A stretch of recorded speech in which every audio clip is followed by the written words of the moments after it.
Well, hello, everybody, and welcome to the Digital Today's podcast. I am Dave. I'm Ron. And Ron, episode 221 today. What do you got for us?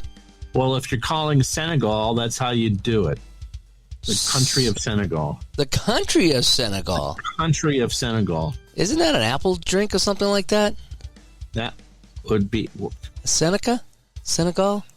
One of the two. There used to be a Seneca Falls in New York. Sure it's not Sanka? Do I look like Robert?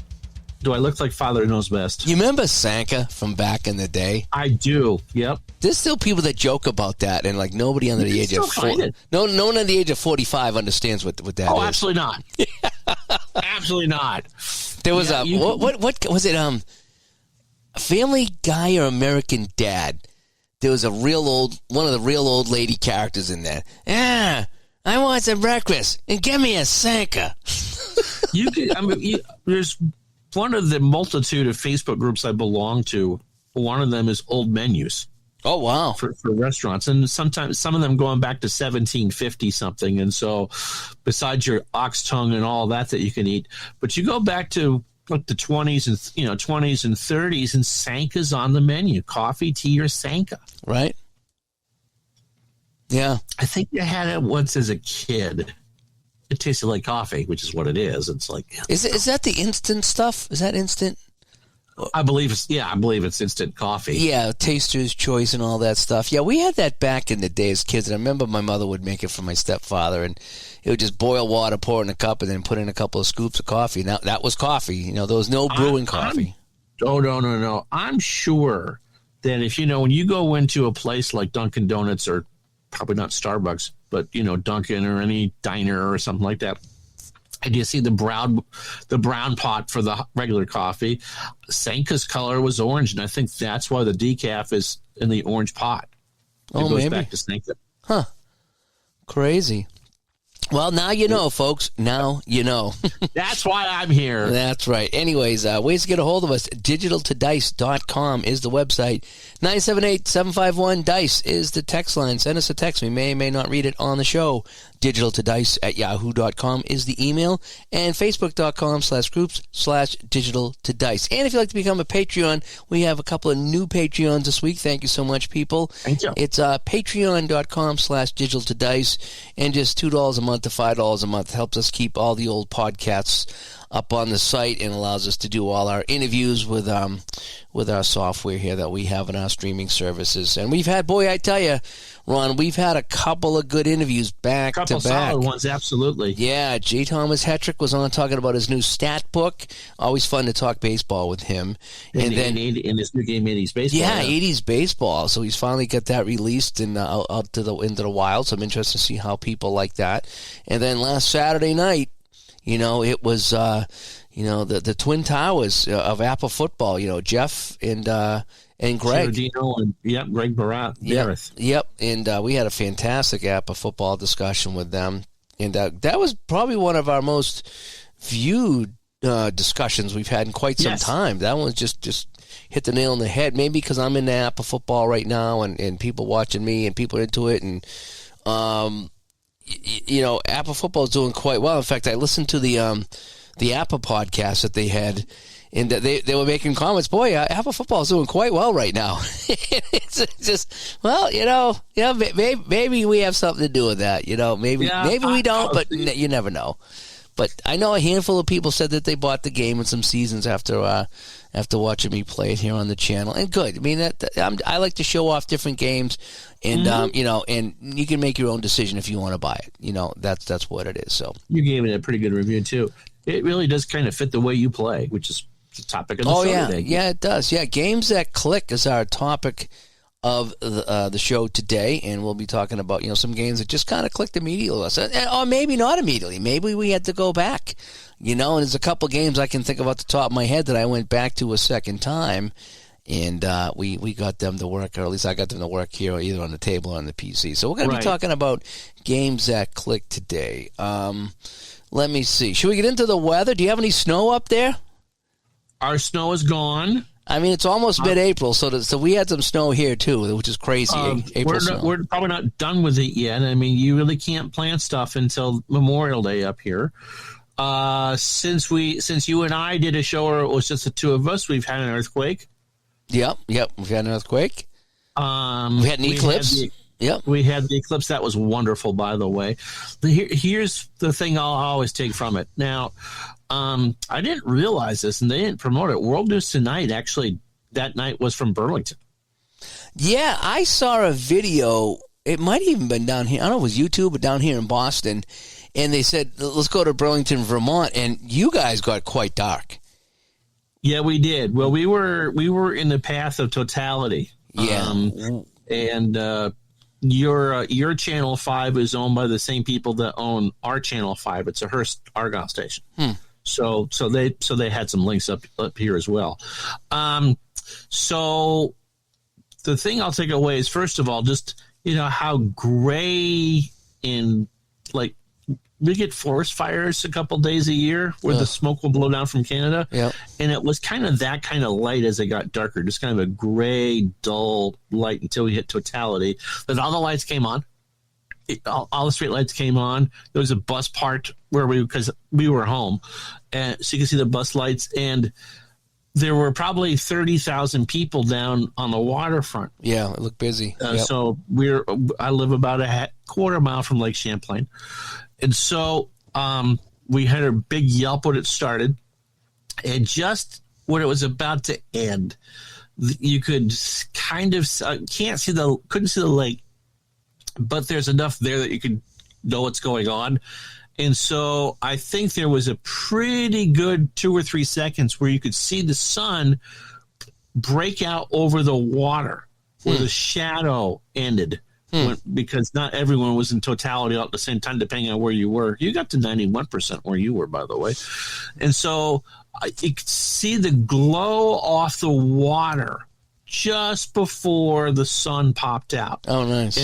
And so when I turned to face east, it was still dark to the east. Again, this is all in a 5 or 10 second sweep. Yeah, because, yeah. The Earth's moving at 1,600 miles an hour. But yeah, that was one of those things. My wife took some pictures. Didn't come out all that great. But I stayed inside. Actually, I was doing an unboxing during the eclipse over here, and I looked out the window here, and it looked like just a real cloudy day. Yeah. That's what it was, is that, it wasn't black like night by any means. Like you guys got really dark, at least from what I saw on the TV. It got really cold, too. It dropped 15 degrees. Oh, yeah.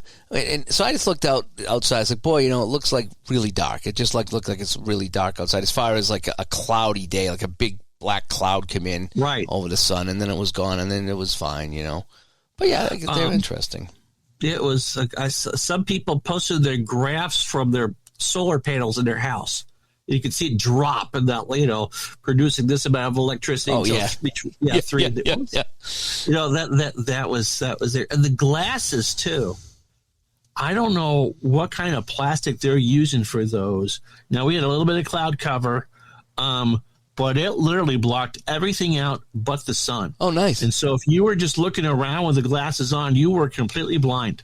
Oh, jeepers, wow. Until you looked up. But I'm not going to look up there. There's a lot of people that have some problems now from looking at that. It's like, yeah, I'm all set. It was just, it was very cool. It was a very cool. Nice. And so, no, it's been, actually, we're under a severe thunderstorm warning, and we had 50-mile-an-hour winds today in the area. Jeepers, so you're just not ending over there. The good times are just kind of happening. Huh? Hey, So anyway, I'm just trying to set up my screen here. Sorry about that. That's all right. Yeah, so I want to make sure I get that music correct. How many times have I hit the wrong button? I'll either hit the intro music, the outro music, or something wrong here. So I have my little cheat sheet on the side, so I like to so I'll hit the right button. So when we go into what we're playing, There we go. I won't hit a trombone or something like that. Oh, okay. Because I have no idea what the heck you're talking about, and I can't hear with the sounds anyway. Yeah, so. no, I have the sounds listed on this little scratch pad over here, and I got to put it up on my screen and shrink this down here.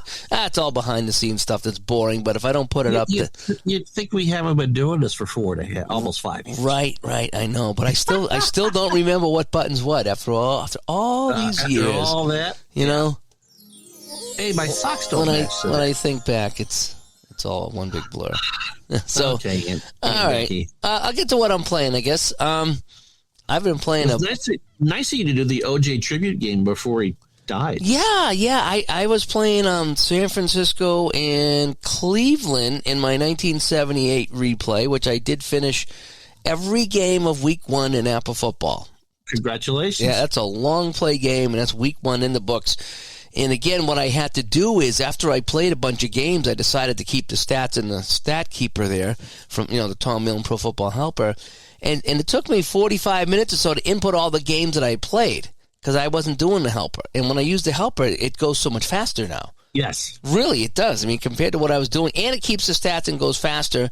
And I found so many mistakes, just math mistakes. It's like, okay, so it's, 1st and 10 on the 39. I gained 21 yards. And, when I looked at what I wrote down on the paper, I'm like, why am I here? I'm off by like 4 or 5 yards on my calculation. So I had to kind of fudge a lot of things to kind of, make things come out right. No one really keeps score of a football game when they're watching it. I mean, baseball is something that's kind of ingrained in you. Mm. And when you play it on the table, you're keeping score the way that you would if you were at the ballpark, whatever system that you have. And none of the other sports really set themselves up that way. Yeah, it's different. So I had to decipher my little handwriting notes and scribbles and figure out what was what. But I got them all in, and I was pretty happy with that. And I actually did a video on the Pro Football Helper to kind of help some people out that were looking to use that. It's fantastic.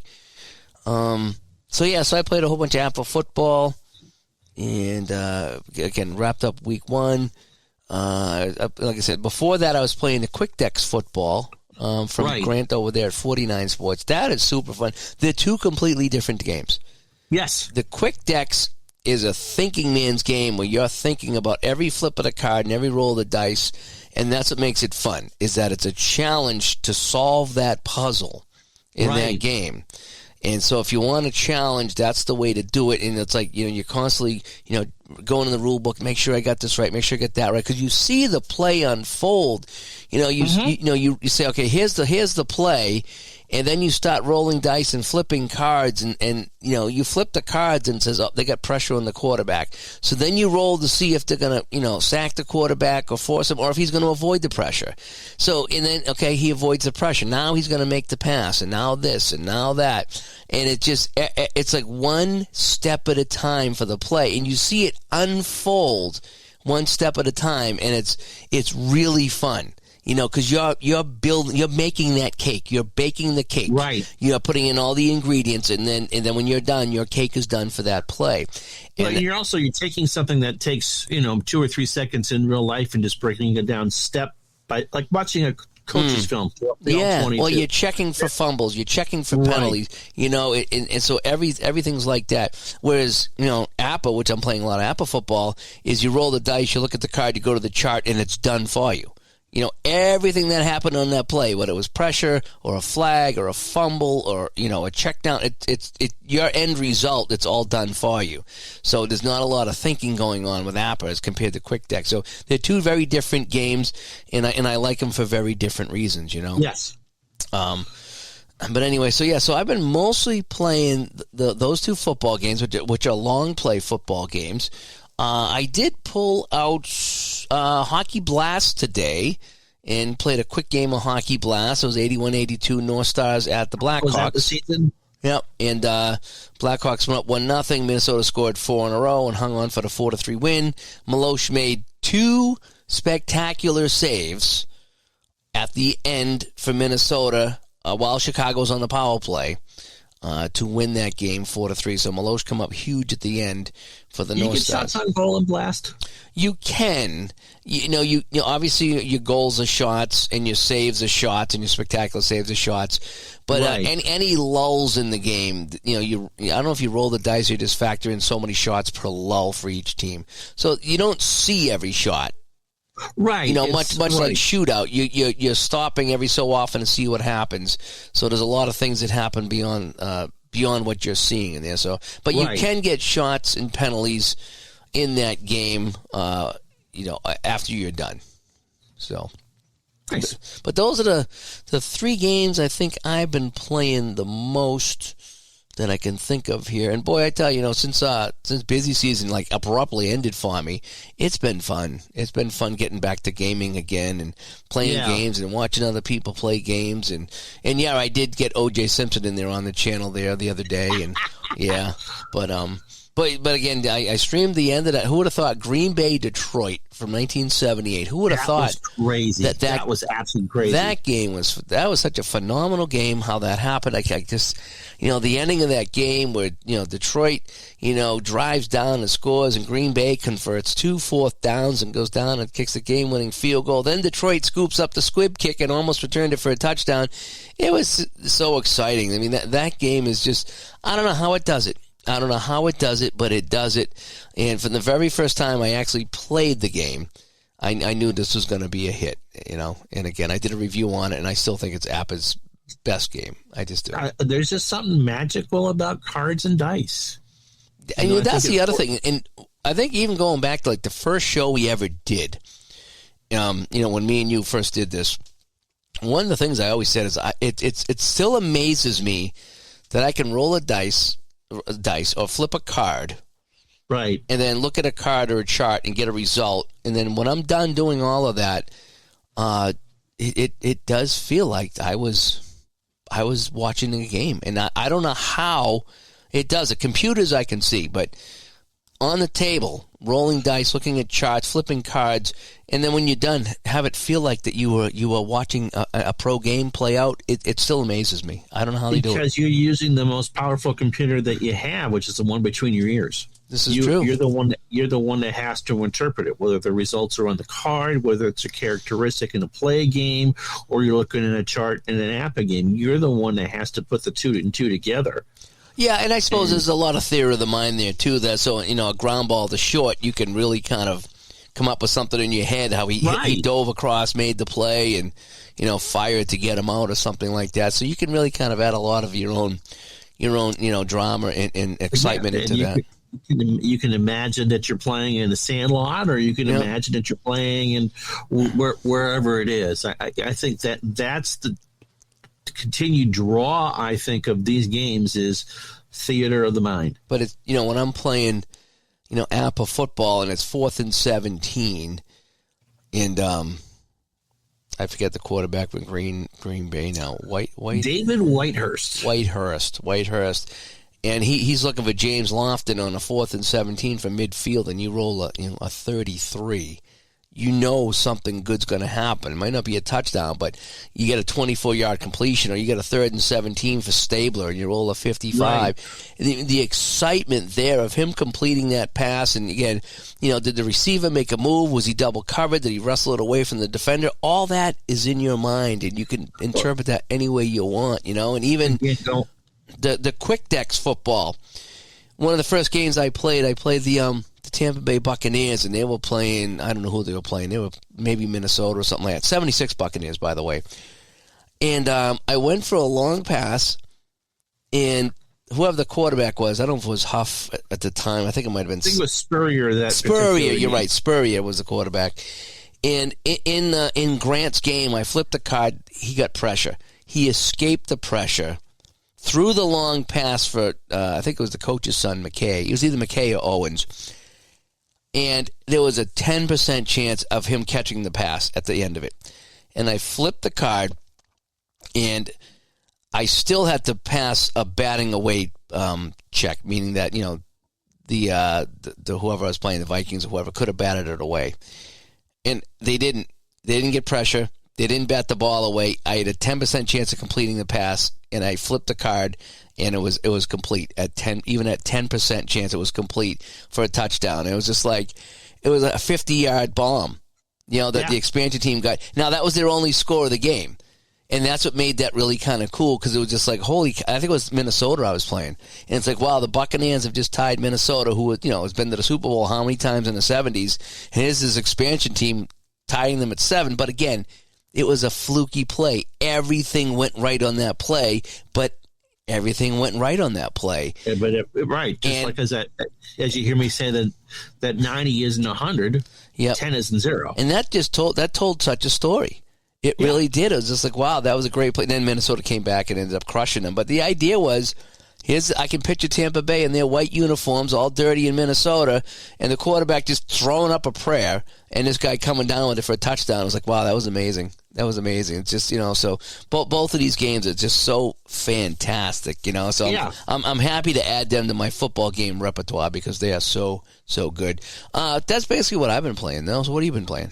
Let's see. My Action PC 88 baseball replay is through mid-June. So we're almost halfway home on the season, and the American League is completely up for grabs, both positions. I think Milwaukee is in first in the East. Now, in real life, 5 teams went right down to the wire, and Cleveland is fading in my replay as well. So it'll be Milwaukee, Toronto, Detroit, Boston, or New York that win the East. And Milwaukee's pulling the train today. In the West, however, in real life, Oakland ran away with it. And they're not in first place. The Twins are. Oh, wow. Now, the Twins are coming off their real-life world championship, and they were a better team in 88 than they were in 87. But Oakland just waltzed away with it in real life, and that's not the Seattle. It's like 3 back. And so I wonder how often that happens, because I know you're playing on the PC.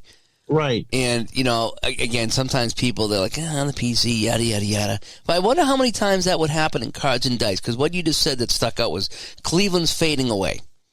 Okay? Right. So you got these teams that hang around for a while. So I'm kind of wondering, anybody that's out there listening, if you've done a baseball replay, maybe a full season or something like that, and you got a team that in real life hung around, then faded out at the end, it's like, is that built into the cards or the program? You know what I mean? It just remember everything is baked in towards the end of the season.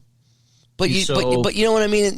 To have a team hang around and then fade out like they did in real life, right? Is kind of what I'm getting at right here. It's like how did these cards and dice games make it so that team hangs around for a while and then at the end they falter?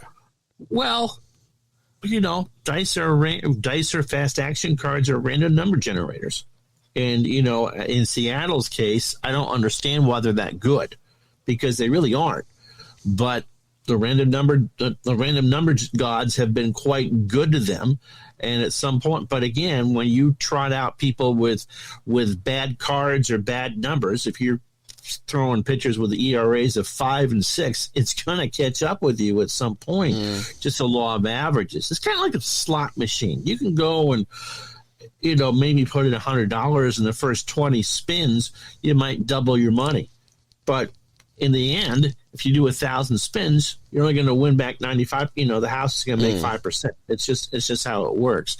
Makes for an interesting story, and because those are as played, you're going with real lineups and managers and pitchers that the managers used.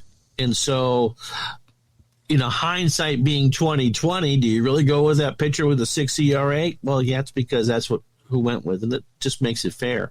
So yeah, you certainly can do it in there. And again, there are teams that don't do as well on the tabletop, the 69 Mets being one of them, or teams that do better on the tabletop than they did in real life, such as the 78 Brewers.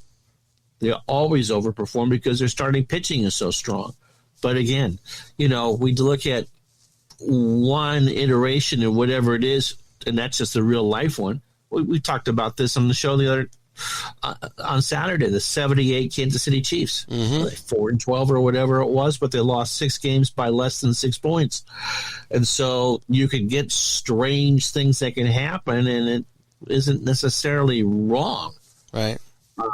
So the National League, by the way, Pete Rose is running away with the West. I think they have Nice. a 7 games. The Reds have a 7-game lead over the Dodgers. Did a doubleheader on Wednesday, and the Dodgers were swept at home, and they've lost 9 or 10. I thought the straight Reds were in games. the East. No. Really? Yep, they're in the West. They're in the Central now. Oh, okay, maybe that's what it is. It's screwing me out. But no, when they put them in the divisions, the Cubs and Cardinals insisted on being in the same division, which is the case now because they're both in the Central. So the Reds and the Braves got put out west, which is interesting because it's Cincinnati and Atlanta. Yeah. But there weren't enough teams out west at that point. There were 3 West Coast teams then: San Diego, Los Angeles, and San Francisco. And so, Where were they in 75? where the Reds? Yeah.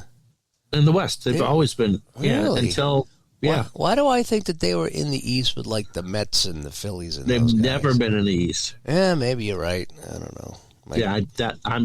I would bet your my mortgage. baseball's a little fuzzy. So, and the Mets have pretty much won the East already. The Pirates got within 4.5, and now it's 7.5 again. So get your playoff tickets at Shea Stadium. So, play a little 2nd and 10 football. Still, I could, watching all you guys do the APA football stuff, I could see where there was in Wayne Ponywaz's game, there's a bit of APA influence there because the play calling is pretty basic. But it's all dice driven. All the dice, you can't roll the dice in that game. It's all behind the scenes. You got to trust the dice roll. But Right. from the defensive calls to the offensive play calling, it's APA for sure. And it resolves itself pretty quick. But again, everything is explained.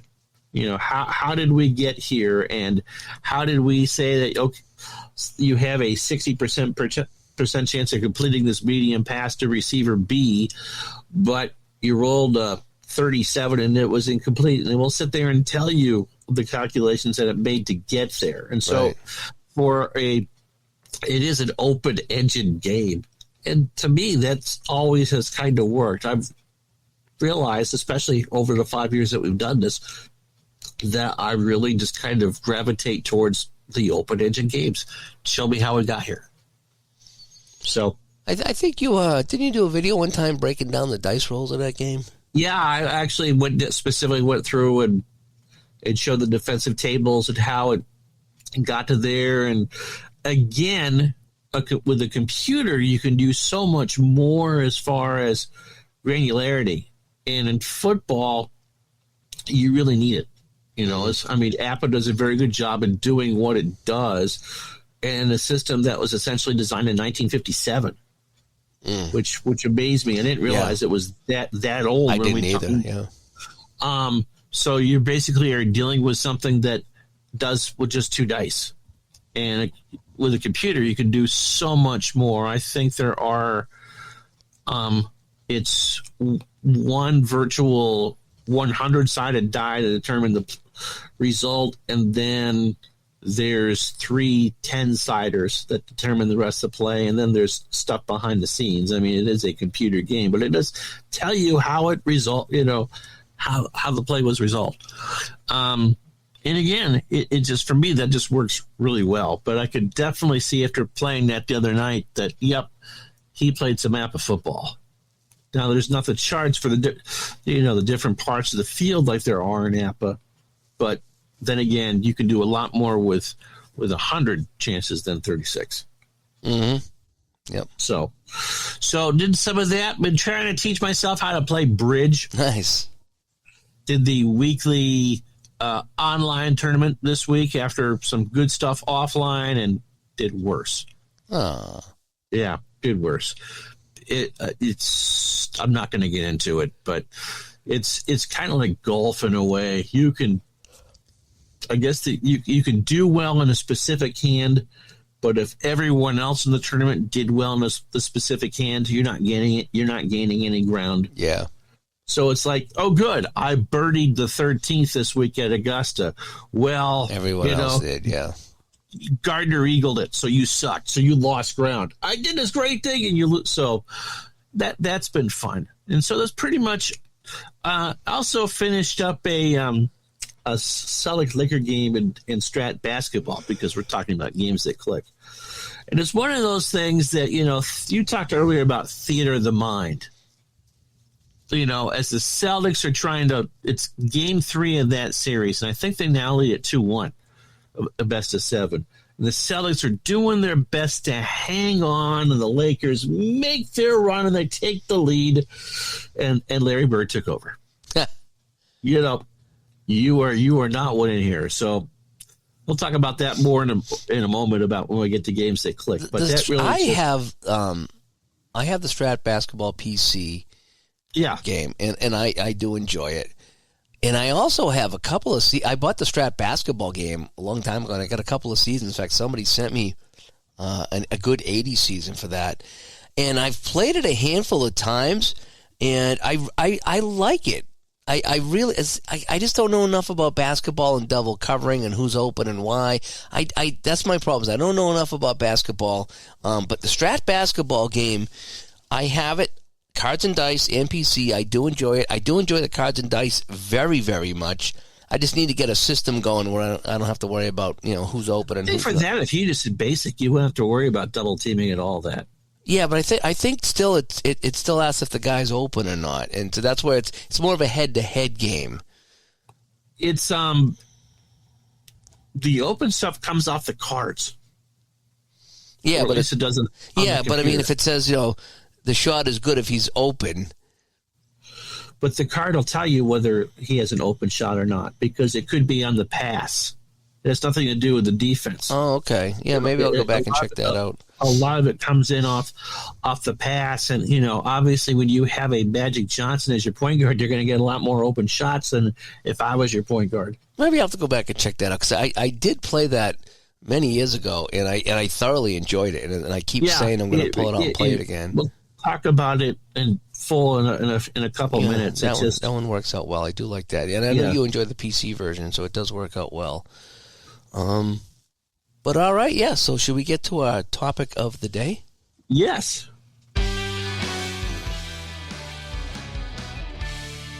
All right. So we're going to talk about games that click. And basically what it comes down to is, if you've ever picked up a new game and, something maybe you're familiar with, maybe you're not, and you play it and it's just like, oh yeah, I get where this is going. And I kind of harken back to the story I told a few times about this video game called the Talos Principle. And the Talos Principle was, I think it was on the PS4, and I remember my buddy picked it up, and he's like an engineer, and he's like really smart with all this. He's wicked smart, Wicked smart. Wicked smart. Okay, and Mr. Burr. Yeah. And so he brought it over, and he's playing it. He's like, man, I can't figure this thing out. And what the game is that it's a first-person game, and there's these red and blue lasers. And it's set like almost like in an Atlantis type of setting where you get, like the pillars and the ocean. It's very calm and quaint. And so what you need to do is take these reflective mirrors or whatever they are, and so the laser beam shoots straight. You put the mirror on it and deflect it. So now it's deflecting. The laser beam's going to hit a door and open a door.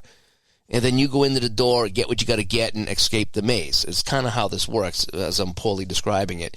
But sometimes what you got to do is aim, take the reflector, aim the laser to open a door, go in, get another reflector to open a second door, go back and get the first reflector, and bring that into the second door that you've opened. You know what I mean? So it's just it always feels like you need one more piece of equipment to finish the puzzle, but you don't really. You have all the equipment, Right. But you're sitting there looking at it, and you're like, okay, if I open this door, then I open this door, then I go back and get this one, and then shoot my second beam to open the first door again, then I can get this. So you're constantly trying to think about how to solve this puzzle and get out of this maze or whatever you need to do, and he couldn't get it. He couldn't even do the first couple of puzzles. And I'm like, oh, man, I'm on, like, puzzle 10. And some of these, when you get deep into the game, there was one puzzle that took me an hour and a half to solve. Trial and error, trying this, trying that, trying this, that didn't work, that didn't work, that didn't work. I got to keep resetting. And eventually, I got it, and I finished the game. And it was not an easy game. And so I was like, yeah, I finished the game. He's like, how did you do that? So that's a game that clicked for me because the very first puzzle worked, and I saw exactly how this game operated and what you needed to do. And it's just a matter of figuring it out. He did not see it. He did not kind of get what you needed to do to solve even the first couple of puzzles. And so for him, being, a smarter guy than me, it didn't click. And this game, the video game, it did click. And there's another game, you might have heard of Portal and Portal 2 on the Xbox. That's another game that you had a gun and you would shoot a hole in the wall. And then you would hit the button and shoot a hole in a different wall. And those are your entries and your exits. Create your portals, okay. Yeah. So you could walk, so I could shoot, make a portal here in front of me and then make a portal, out back on my fence, and I would walk through this portal and I would come out at my back fence. So that's kind of what Portal was. And that's another one that you got to have to figure out, how do I get around this and how do I get around that? And, where do I got to put the entry portal? Where do I got to put the exit portal? And so that was another thinking man's game. And that clicked for me, too, and I finished that one. So there's a couple games that just kind of clicked for me, even with video games, and they didn't for everybody else. And so now we come up here to the sports sim games that we do, and there's some games that that just clicked immediate with me. And most recently, it was the Quick Dex football from 49 Sports, Grand Finds. That's a very difficult game. And I'm playing it, and I'm reading the directions, and, okay, what happens here, what happens there? And I'm in and out of the directions, 3 or 4 times a play, because there's a lot going on with that. Right. But I never got stuck, and I never got lost. Or if I did, it was like a rule question, and I would say, hey, Grant, how do I solve this? He goes, well, this is how we play. Oh, okay, fine. But it just, when you go into the rules and you read the rules, it made sense, and the plays worked. There was a lot. Again, there might have been 10 or 12 things to remember in every play, so I'm going back into the rules. Okay, what's this and what's that? But that game clicked. It clicked so quickly for me, and that's why I enjoyed the heck out of it, because that game, it clicked for me. Apple football, that clicked real fast because it's an APA game, and now that I'm familiar with APA games, it's a lot like the baseball game. Where are you on the field? Open that chart. Okay, you're going to do an inside run? Fine. What's the defense? Okay, there it is. Roll on the card. Mm-hmm. You got your number. Go to the chart. Just, where are we here? We're done. And I'd seen Tebow, play football quite a bit, so I kind of knew what to do as far as going to the chart and figuring it out. Once it's in front of you, it made a lot more sense. But, the Apple football just clicked. And not only did both of these games click for me, they both were ridiculously fun. And that's what made it even better. So not only did the games click, but they were super fun. And I've had some games click that I just didn't really care for, Right. And so I don't play all that much. But they still clicked for me. I was like, okay, I get it. I see where they're going with this, and not super fun for me, but I get it. And there's some games that, me and you have talked about, here on the chat, and I'll be like, Ron, I can't figure this out. And you're like, oh, well, it's this. And I'm like, I'm not reading the directions this way. I'm not seeing this. And you're like, oh, yeah, I can see how you'd be seeing it. So he says, yeah, this is, it's not clicking for me. And a couple of the games were semi-fun. It's never fun if you can't get them to work. But there was a couple of games that I'm like, this just doesn't work for me. I don't understand it. I can't. I'm just not getting it. And everyone has games that, I feel bad for not liking this, but it's just not whatever it is I'm looking for. I suppose for me, there are 3 games I'm going to talk about. One was because I spent so much money on it, and it was the first APA-like game that I seriously played, and that was ASG Golf. Mm-hmm. And that was, it felt like golf. It felt like sitting there. It's Masters weekend as we tape this. You're sitting there at 11 in the morning and you're watching the Open on ESPN or whatever it is, and watching everyone struggle, and not just the good players, but this is golf. This is exactly what it is, and it showed you. ASG shows you how a hole is played. You start from the bottom and you work your way to the top, and you can make it as complicated as you want. You can have uneven lines if you want. It's based on APA golf, but I think they did a really good job of, designing the game to be complex enough that your thoughts on how to play the hole and how you manage a hole, you make a difference in how you score on the hole without it being too complicated. Because I've watched you play APA golf, and again, not a fault of your fault, but you really can kind of go, it can become really super complicated, and that takes the fun away from it. In this, it was, we'll do the bookkeeping for you. We'll show you where they are. You certainly have a way of, deciding what you want to do. Where do you go for it? Where you don't want to go for it. And of course, the thing with golf is that the course matters as much as who you use as a player. And the weather, you take a long course and nasty weather with fast greens and high winds, and you're not breaking par. And so that I've played the bejeez amount of that game just from making my own card and taking others around. It really,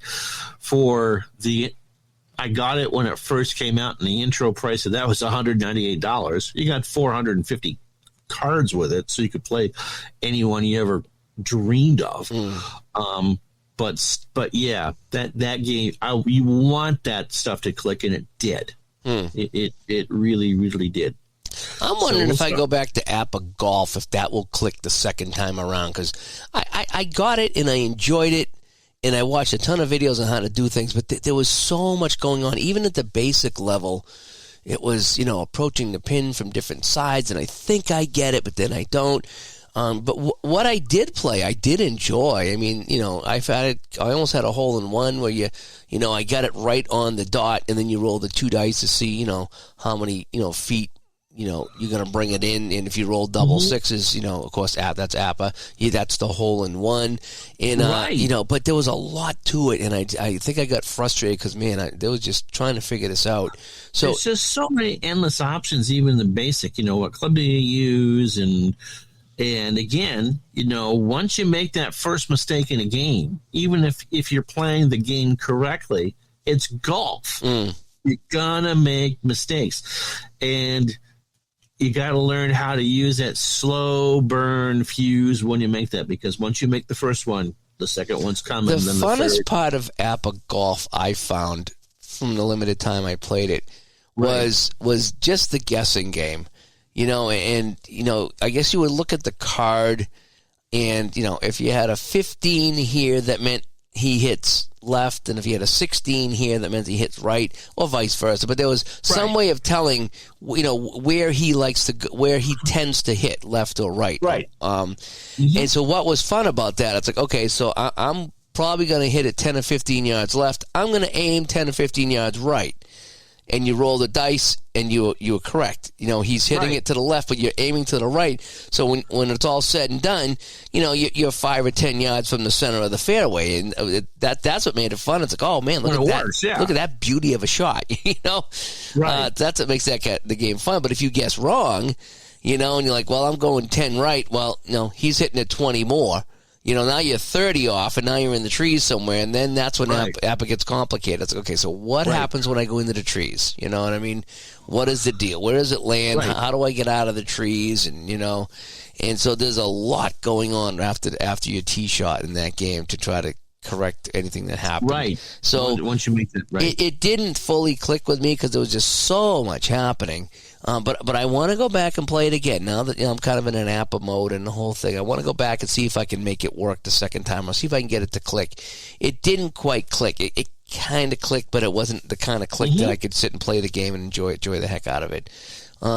Another game that clicked for me, obviously, after a little bit, it wasn't immediate, but because it was one of my first games. But the shootout hockey game, that was one that was. It took a little bit to get used to that, but that went well. Stone Cold Hockey.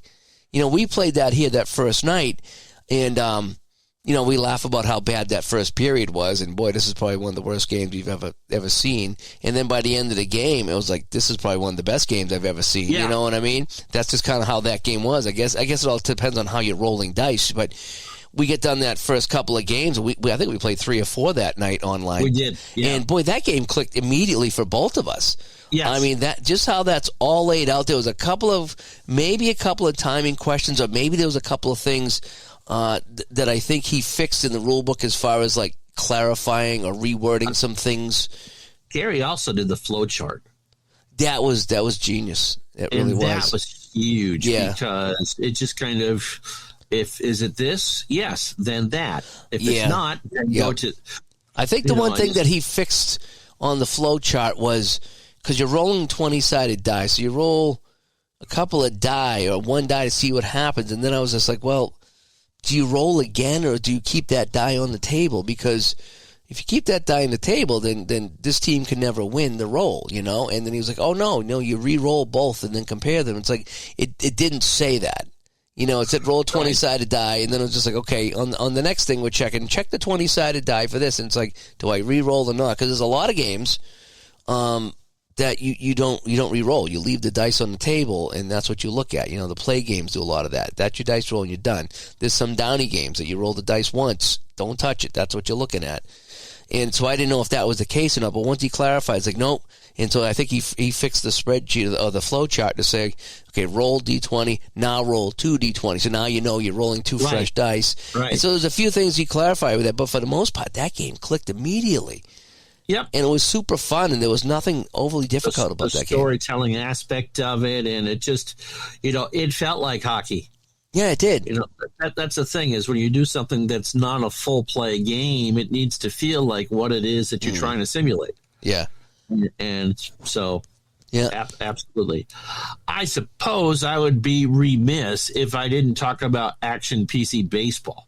Yeah. Because when we talked about doing this as a topic, that wasn't one that clicked in my head. For me, I think all of Dave Cook's games have a card and dice feel to them. Mm-hmm. Although, because that was his background, as he did a card and dice baseball game, you just don't see the fast action cards or the dice rolls there. But you can get enough of a sense of it. And again, it does the heavy lifting for you, but your decisions matter. And it doesn't have, of course, the MLB The Show or Madden type graphics, but there's enough there that you don't necessarily need to read the play-by-play text to understand what's going on. It plays the game, and it does, and it's pretty accurate. It's very accurate, and it goes at a pretty quick pace. But for me, my decisions in the game matter, and that's important. You can leave a pitcher on in there too long, and he's going to get walloped. Yeah. No game is perfect, and there's sometimes you're just trying to figure out what's going on. But I mean, in every year there's an incremental difference within the game. I mean, this year with the cards, the player cards are just absolutely huge. Yeah. And so you can go through and you can make that whatever it is. And I think a good cards and dice game, we talked about this earlier today, it's like a recipe. You make out of it what you want. And he gives you enough there to give you the full game, but what you do with it makes it. Mm-hmm. If you look at Inside Pitch and what RJL, what Rob Ladson does with that game, he makes that game sing. That I mean, that thing just looks like a full set of Legos for him. And so that's, I guess, action PC baseball for me, is that it does what it needs to do and it shows what it needs to show, but it's not doing the work for you. It doesn't, plays everything behind the scenes that you want it to do. I mean, for instance, when you make a decision of whether to take that extra base as a runner or throw to get that there, it tells you what the percentage is. And so it's not going to tell you what that 2d10 dice roll is if you got a 64% chance of stealing the base, but it lays it out in pretty plain terms what you need to do or what needs to happen for you to be successful in whatever it is that your decision is. Do you think when you grab a new game, you know, and we're always trying new games out, whether it's right. a brand new game or something that's been out a while that we haven't played, and whether it's computer or cards and dice or not, do you think if the game clicks faster, you're more inclined to like that game? Oh, it's when I tried Strat 30 some odd years ago for the first time, it immediately clicked because it was okay. So I don't know what a GBSX is until I looked at the instructions, but the fact that you could see on the card what the results were was huge for me. Just okay, here's what they are, and here's how you get there, and all that. So yes, to be able to understand, I guess ASC Golf was a good example because I had not really played an APA style game before. How fast you can pick up on it, and how you can understand it, how you're getting from point A to point B. The faster you do it, and if you like the system, I'm not going to talk about games that I don't like, but yes, they go, oh, this makes sense. And then, oh, I enjoy it. And yes, it clicks. So absolutely. You know, we did shows on first impressions and second chances and all of that. But obviously the quicker it goes, you know, it makes sense to you, the quicker it's going to click and the more often you're going to play it. I think one game that didn't click for me for the longest time was the APA hockey.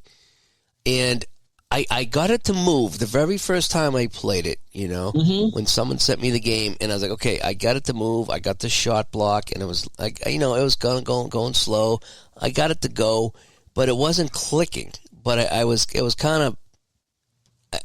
able to play it, so to speak. You know what I mean? Right. And it was kind of neat because I had, you know, like I think Is that the one he did the Kings and the Bruins?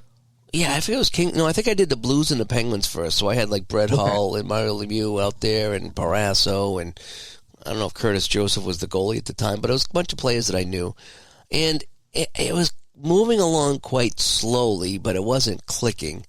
And then, you know, I watched some of Tebow's videos and Dave S. there, I think it was on YouTube, and I got you know, a little bit more information. I got him to move a little bit better, a little bit more. But it really wasn't until I stumbled on, you know, all the mods there, the Mike Berger and all his stuff. And, you know, of course, you know, Zarb did a lot with the game as well and brought it up to speed. But, you know, once I started, you know, implementing some of those things, I got stuck on the penalties and the assists. And I still am. To this day, I don't know how APA is supposed to do it correctly. I just haven't figured it out. And at this point, I don't care because I have a new way to do it, and it's fun for me. But that game took a long time. And one of the reasons why I stuck with it was because they had so many available seasons that I would play. Right. And I was just like, man, if I can get this game to work, I can get just about anybody I want. I mean, they have a ton of seasons. They're not out of stock for anything. You know, everything was right there. And so I kind of made that game click. That's one game that didn't click right away, and I made it click between just spending time with it, getting used to it, and then adding some of the, you know, the stuff that other people have added to the game, plus my own few things there. Now that game works. I still don't know if it clicks per se, but it works really well for me, and I enjoy it. You made that game your own. I did, and that's the thing. But you really made that game your own. I didn't think that would be the one that would click for you. I always thought it was going to be inside the crease. That works well on the computer. The penalties, I still have a hard time with the penalties. Oh, I could never figure out the penalties in that. But you know, once you made the mods. Again, we talked about this earlier with other things. Gives you a base. You can buy the sponge cake. Put whatever you want on the sponge cake. You know, if you want to do raspberry jam, then put the raspberry jam. And that's what you do with APA hockey to make it work for you. There's some other games that I need to go back to. Payoff Pitch is a good example. And I laugh about it now, but I tried to play Payoff Pitch. You know, probably 6 or 8 months ago, maybe a year ago now. and I played a bunch of games. I'm going to play some games I haven't played in a while. So I took out a whole bunch of games, Payoff Pitch being one of them. And I had some seasons for Payoff Pitch because I really did like it. And I played it and I didn't like it. I was like, why don't I like this game anymore? And I was getting stuck and it was tripping me up. Nothing was clicking. Nothing was working. So I put it away and I was like, okay, I'm getting rid of this now. I'll sell my seasons. I just don't like this game anymore. And I don't know why, because I did like it, but now I don't. And then for some reason I went back to it, and I was watching the Replay Gamer, how he's like, oh, don't forget, that Payoff Pitch has some new rules coming out. And I remember that I bought the new rules, and I was using old rules, new rules, and facts, and I didn't have any kind of steady flow. And I sat down one night and I said, damn it, I'm going to figure out what I want to do. And I looked at the rules and the optional rules and different ways to handle base running and hits. And I says, I'm going to do it A, B, C, D. That's what I'm going to do. And once I decided on that and put that into effect, now that game is it's whistle clean for me. It's like, it's no problem. That game now clicks probably better than any baseball game I had. But it took me time to sit and figure out how I wanted to play that. Patience is important. Patience is really important for that. Because there's so many ways to play that game, and and I think it's kind of a good thing that there's options. Again, one way is just to flip the fast action card and get your results no matter what. That's the simplest way. I like the fact I go with option A, which I think is, if it's a wheelhouse, then this, and if it's in your something else, then it's this. So I mean, there's chances for other things to happen if the batter gets the correct pitch. If it's a patient, that's what it was. If it's wheelhouse a patient, then this. But if it's tough or something else, then it's this. And once I sat down and figured out how I wanted to play this out, what options I was going to use, when I was going to use the fast action card, now I have my own flow chart in my head for that game, and now that game clicks where it clicked at first, but then when I incorporated the new rules and the old rules and I didn't have any clear path or clear flow chart, then I didn't like the game because it didn't click anymore. Now it clicks again, So sometimes you just need to sit and take some time with the game. And, I'm a very impatient gamer. I'm impatient with a lot of things. If I don't get it right away, that's how I was in school. You teach me something. If I don't get it, I don't get it. If I don't get it right away, no matter how much studying I do, I'm just not going to get it. It's foreign to me. And so some of these games are the same way. It's like, man, I need to sit with this game and figure it out. And so there's been a handful of games. Hockey Blast. I played Hockey Blast again today, right? Mm-hmm. I fought that game tooth and nail, and I had such a hard time with that game. And it wasn't until later when I played the Hockey Blast Express game that I went back to the actual Hockey Blast game, and now it clicks. I don't know why. I don't know why it didn't click before, but now it does. And now the penalties don't bother me. I know how to do the penalties. And, everything in the game now pretty much clicks for me with Hockey Blast, and I enjoy the heck out of it. And it's just weird how it didn't click the first time. Now it does, and now it'll probably click forever for me because now I get it, And sometimes it's, and we talk about this all the time, is sometimes it's, what's going on in your life, you know what I mean? If absolutely. If you had a bad day at work, if you're sick, you're tired. When I first tried the app of football, I was really sick. And I'm trying to set it up. You weren't feeling well. I was not feeling good. I was tired because I wasn't sleeping because I was coughing all night and waking myself up, waking the wife up, and she's yelling at me, and I'm feeling bad about it. And I'm just kind of like working and sleeping, and I'm trying to play this new game and set it up, and I was like, I ain't having any fun, guys. This game is just not for me, and I haven't even played the game yet, but I'm just trying to set it up, but I don't understand it, and the symbols are just driving me nuts.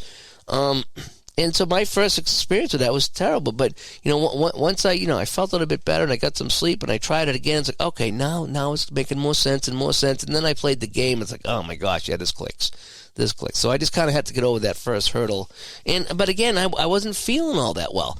If I sat down now and did it, feeling a little, I'm still stuffy, but I'm not as sick as I was, maybe it would have clicked a lot faster for me. It actually clicked pretty quick for you. But it might have clicked even quicker. Right. If I wasn't feeling so yucky. And there's other times that, you maybe you're just not in the mood for a new game. You're so used to a certain game, you sit down and play something new and it's completely different. And you're like, oh my gosh, this is so different than what I'm used to. So it doesn't click because it's different. And maybe you're not in the mood for something different. That's the other thing too, because a lot of games we play, let's face it, a lot of games we play, they can be very different on the table or even on the computer. Yep. If you look at the 3 baseball games that I primarily play, Strat, Roster Card, and Action PC, they're very different games. And they get it's like with any other mousetrap, they'll get you to the end of what it should happen, but they get you there in very different ways. So for me, I find some games click immediately, and those ones I have a lot of fun with. Some just don't, and I put away. And luckily, though, I'm having more patience now than I did. It's still not a lot, but I mean, when I play a new game, I try not to get too worked up about it because I see how many times now I've gone back to a game and it's like awesome. I can list 10 games right now that I gave up on and went back to, and now I love them. And they click, they move, they're fun, they flow, all the buzzwords you want to use.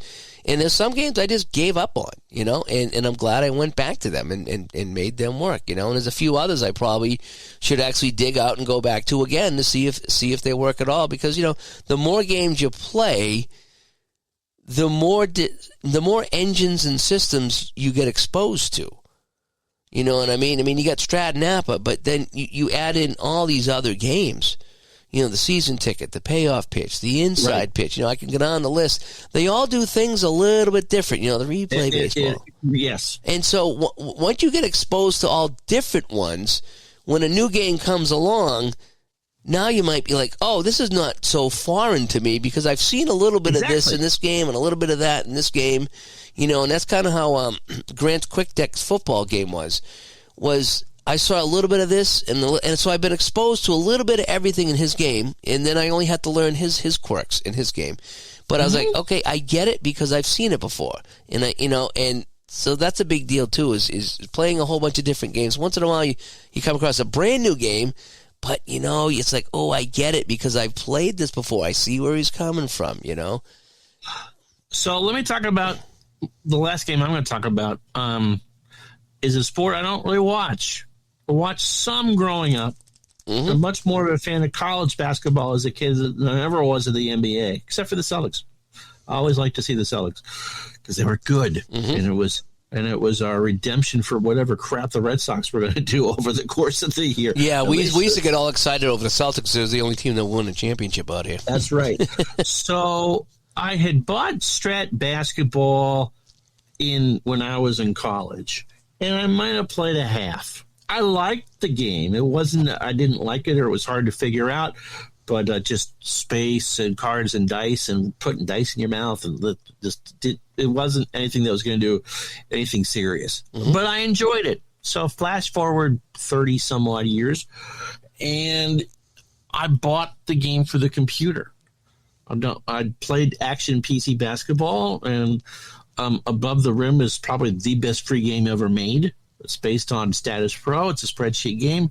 But I bought Strat basketball, and my God, did that click.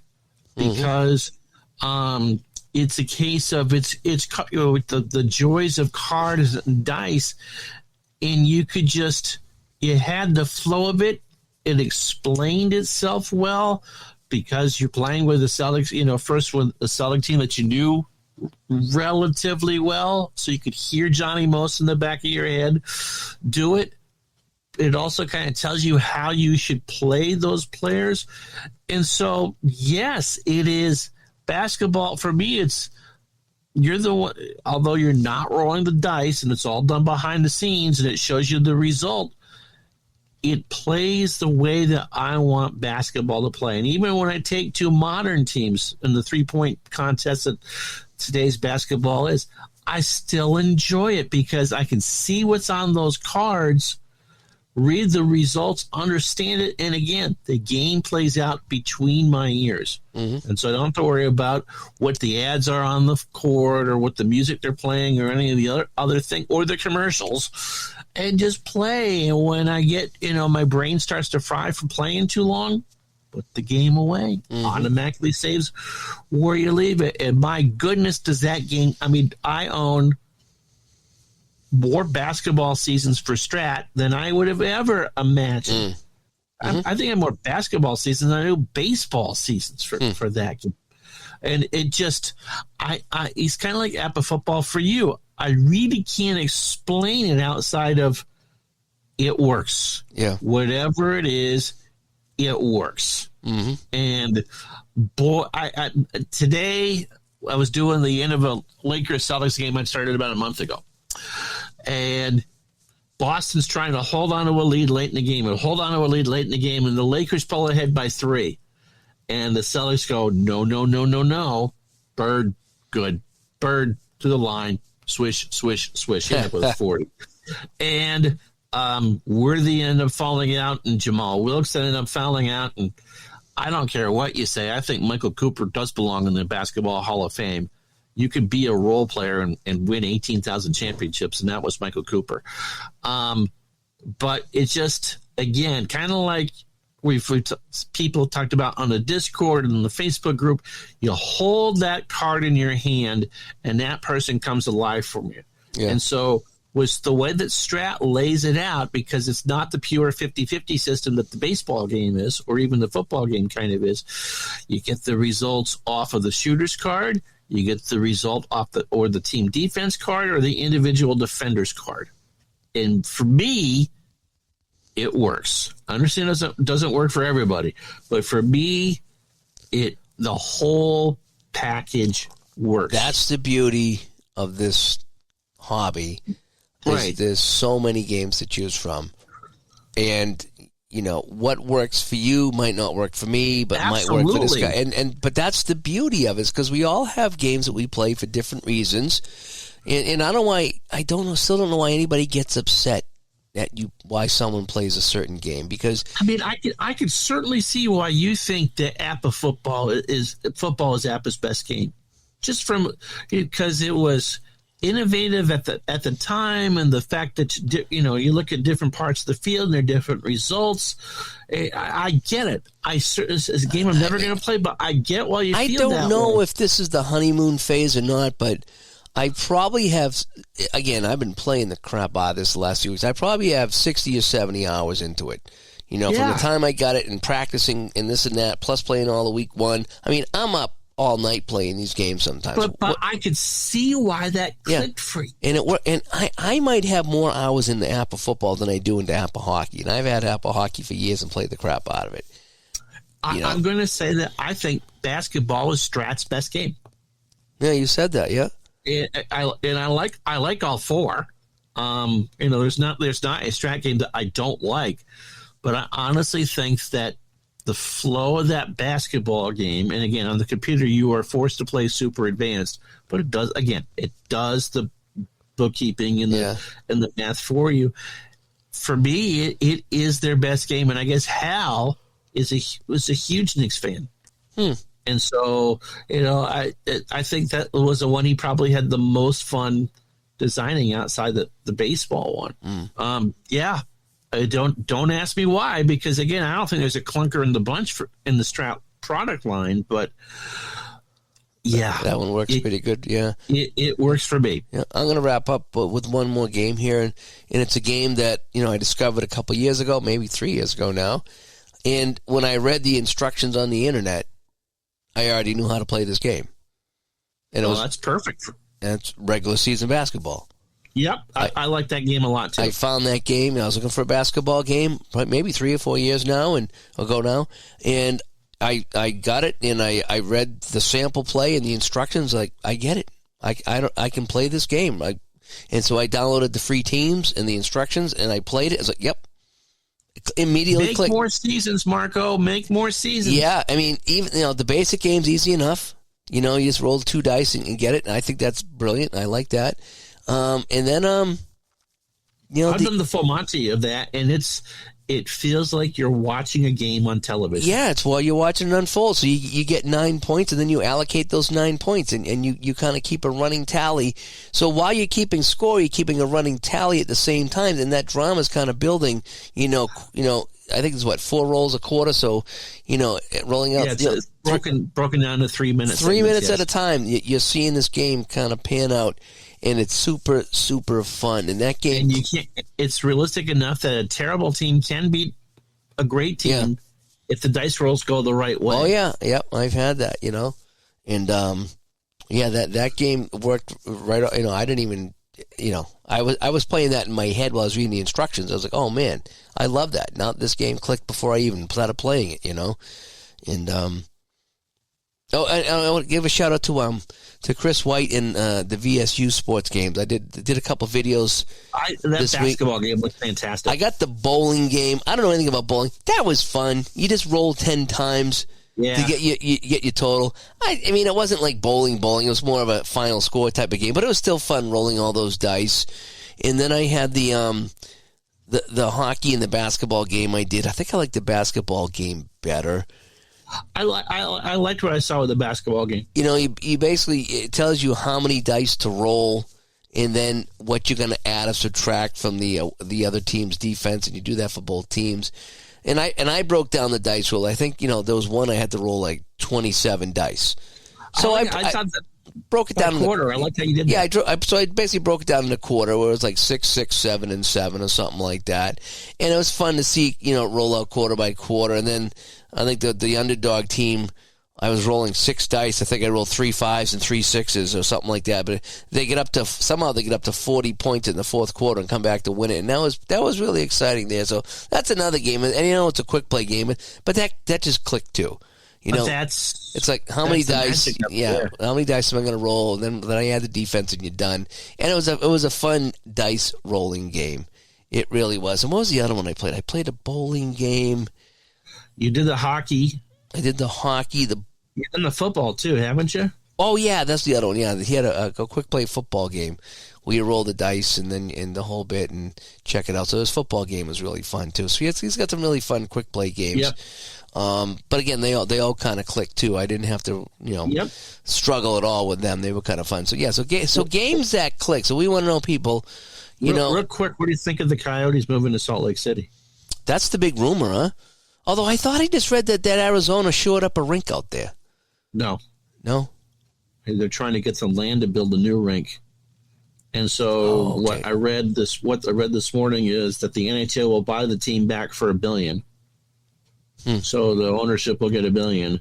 There's a group in Salt Lake willing to pay $1.3 billion to the NHL. And so that extra $300 million will be distributed to the other 31 teams.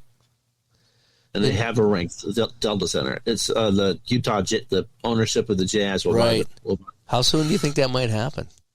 I believe they'll be playing in Salt Lake next season. Wow. So I might have to get it.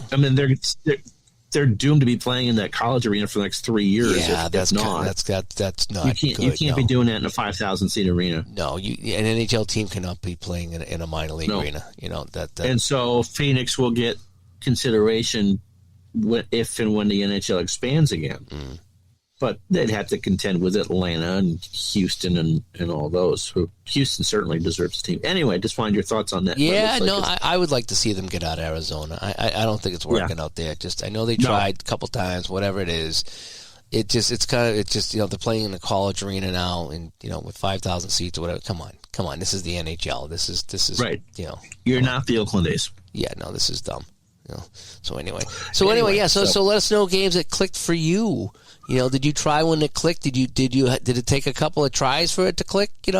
How hard do you try to make it click? If it doesn't click right away, can you stick with it and make it click or not? So we want to know, if you've tried something new, does it click or not? Or your favorite game, did it click immediately? So we just want to know. We were talking about games that click is the topic today. We want to know about that. So anyway, let's get to our stars of the week, shall we? Boy, we've had so many great interviews. We haven't had any stars of the week. So here in episode 221, our number 3 star is Tim Tucker. Woo! Tim, thank you so much for supporting the show. Is Brother Tom the anchor for Quahog's Channel 5? And that's all for now. That's right. Yeah, it is. Our number 2 star, Steve Shackelford. Yay! Steve, thank you so much for supporting Digital to Dice. And our number 1 star, again, in no particular order this week, we have number 1 is Bruce Diaz. Yay! Bruce, thanks again for supporting the show. And again, thanks to all of our Patreons who make it possible for us to continue the show and keep all of our old episodes up on the internet there because, and we'd have to start taking down the old ones for space, I don't want to do that, because Don't want to do that. I don't want to do that because a lot of people, we get a lot of emails from people saying they just found the show and they're going back and listening to episode 1. Now you got 221 to listen Yeah, to. now there's a lot to listen to. But you know something? As a podcast listener myself, I always love stumbling on new shows.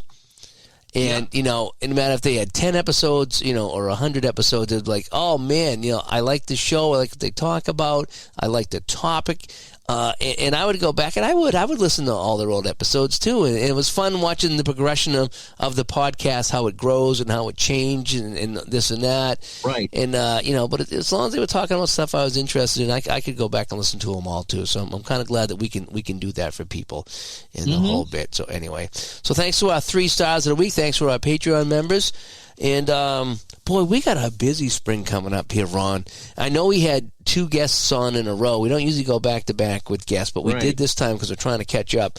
But we still got, oh, man, how many? We got a basketball show we're going to do next. We got basketball. We got 2 people that need to come on and talk about football games. Yep. Then we had someone who played a ton of games, you said, right? 30,000 replay baseball games. 30,000. So we need to talk to that person as well. That is 30,000. Mm-hmm. Yeah. So I'm Gobsmacked by that. Yeah. So we have a lot of people to talk to here coming up in this spring and summer. So it's going to be a busy time here. And a busy time, and that's not even scratching the surface. I have some people lined up that I'm not even going to talk about right now, but you are all going to know who they are. Oh. Yeah, but it's probably going to be this summer, when we have some of these people on. But we got some big names coming on the show here, and I'm really excited to have that happen. So anyway, shall we wrap up episode 221? Absolutely. All right, so you've been listening to the Digital to Dice podcast, episode 221, and today we talked about games that click, and we'd like to know your feedback on that. Have you ever played a game that just clicked? Give you a second chance, third chance. How did the game click for you? Anyway, ways to get a hold of us. digitaltodice.com is the website. 978-751-DICE is the text line. digitaltodice@yahoo.com is our email. And over on Facebook, facebook.com/groups/digitaltodice. Oh, well, that wraps up a busy week over here, huh? It does, doesn't it? It does. Yeah, we've had a good time here with our interviews and playing and streaming and the whole bit and talking with you guys. We've had a busy week on Discord with our Patreons, and the Facebook page has been busy too. So it's been a lot of good busy. A lot of good busy. So absolutely. Anyway, so all righty. Until next time. Bye-bye.